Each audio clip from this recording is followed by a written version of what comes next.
Et je connais une autre femme qui avait cette aptitude, cette femme qui travaillait dans la vie d'un homme. L'homme n'était pas vraiment... Cet homme était bizarre un peu, amen. Il y a des hommes comme ça. Mais bon, c'est sur cet homme qu'elle est tombée. Mais malgré le fait que l'homme n'était pas forcément recommandable, fréquentable, cette femme a pu donner une bonne histoire à son mari. Cette femme s'appelle Abigail. Est-ce qu'on peut acclamer le Seigneur?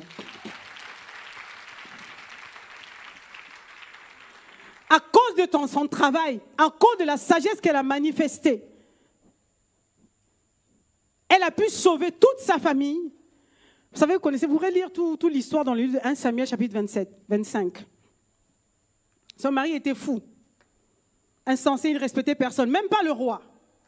Mais cette femme a manifesté un niveau de sagesse pour sauver sa famille.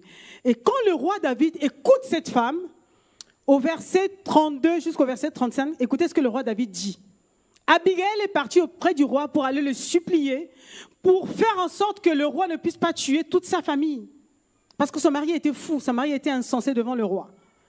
Qu'est-ce que le roi David lui dit? Béni soit l'Éternel, le Dieu d'Israël, qui t'a envoyé aujourd'hui à ma rencontre. David bénit Dieu pour la vie d'Abigail.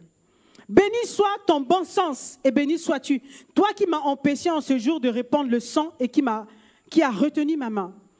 Mais l'Éternel, le Dieu d'Israël, qui m'a empêché de faire du mal, est vivant. Si tu n'étais pas hâté de venir au-devant de moi, il ne serait resté qui que ce soit à Nabal d'ici à la lumière du matin. Et David prit la main d'Abigail et ce qu'elle lui avait apporté, lui dit, monte en paix dans ta maison, vois, j'ai écouté ta voix et j'étais favorablement accueilli. Acclamons le Seigneur pour cette femme. Je respecte beaucoup cette dame. Socialement parlant, elle sait que son mari est un déséquilibré. Donc, elle est obligée de créer l'équilibre, de combler les failles, combler les trous. Amen. C'est ça, apporter un plus dans la vie d'un homme. C'est pas que cet homme mérite, c'est pas que cet homme... Non. Toi, tu dois te décider, je rentre dans ta vie, je dois apporter un plus dans ta vie.